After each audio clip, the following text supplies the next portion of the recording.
It is October 3rd, 2013. This is Pocket Gamer to show you what's new and noteworthy on the App Store this week with hands-on impressions of the new iPhone and iPad games that looked relatively interesting.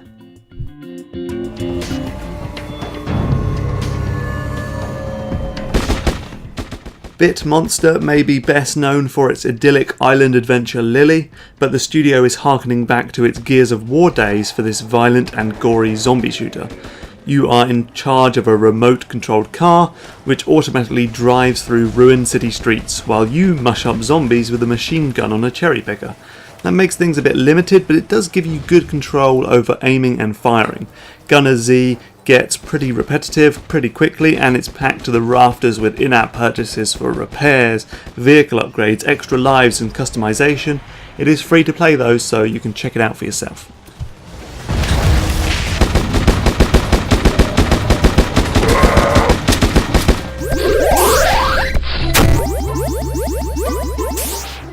Don't be fooled by Nakama's cute graphics and simple NES-style controls. This is a ruthless little side-scrolling brawler that quickly ramps up the difficulty with a selection of tough baddies and boss characters that will kick your ass.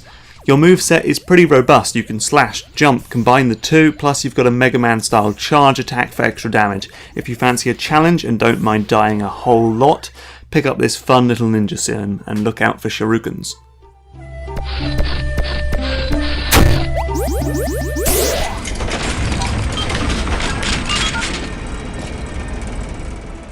The Cave is a new adventure game from Monkey Island mastermind Ron Gilbert. This time you control 3 characters picked out from a cast of 7 who must work together to solve simple point-and-click conundrums.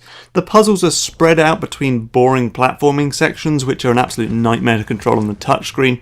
Couple that with uninspiring puzzles and kind of flat comedy and you've got one disappointing game.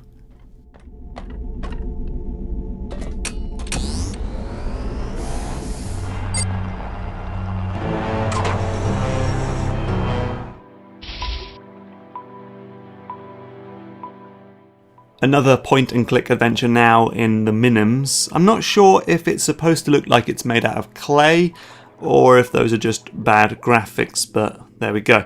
The game also has really obtuse puzzles and the game just seems to fail to communicate what you're doing and why your proposed solutions are wrong. It's also missing a key feature of iOS adventures, that ability to reveal all the hotspots on the screen so you know you haven't missed anything. Put all that together then and you've got a really uninspiring and kind of unsatisfying puzzler.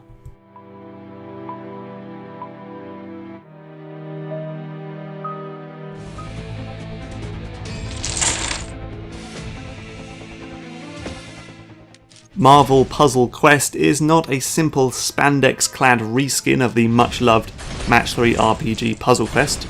Yes, you're still matching gems to deal damage to bad guys, but this comic book version has lots of new twists on that formula. You'll have to neutralise gems in a certain number of moves or take damage, unleash special powers and tag team a trio of Marvel heroes like Iron Man and Scarlett Johansson and the like. It's super free to play, you can buy all sorts of things, so we'll see how that goes, but it's off to quite a fun start. I like this one.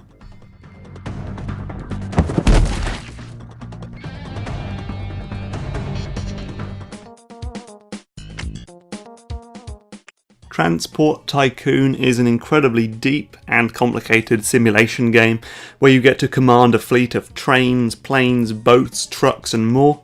Your job is to outpace your opponents in the race to build a profitable transportation empire. The 1994 original has been left largely untouched for this mobile remake, other than a modern touch-friendly interface, and there are no in-app purchases to bail you out if you go into the red either. Definitely not for the faint-hearted then, but if you want something with a lot more brains than your average iOS city builder, get on this.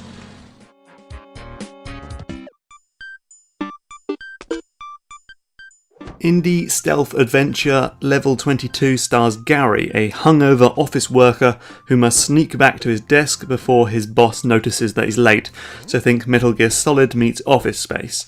You hide in cardboard boxes and supply closets and knock out suspicious colleagues with sleeping pills. The game looks absurdly great and the simple tap-to-move controls make sneaking around easy. It is, however, quite difficult to see what's going on with the zoomed-in camera. I'm playing it on iPhone, it might be better on iPad, which leads to getting caught quite a lot. Luckily the checkpoint's never too far apart. This game is funny and full of promise and I can't wait to play some more.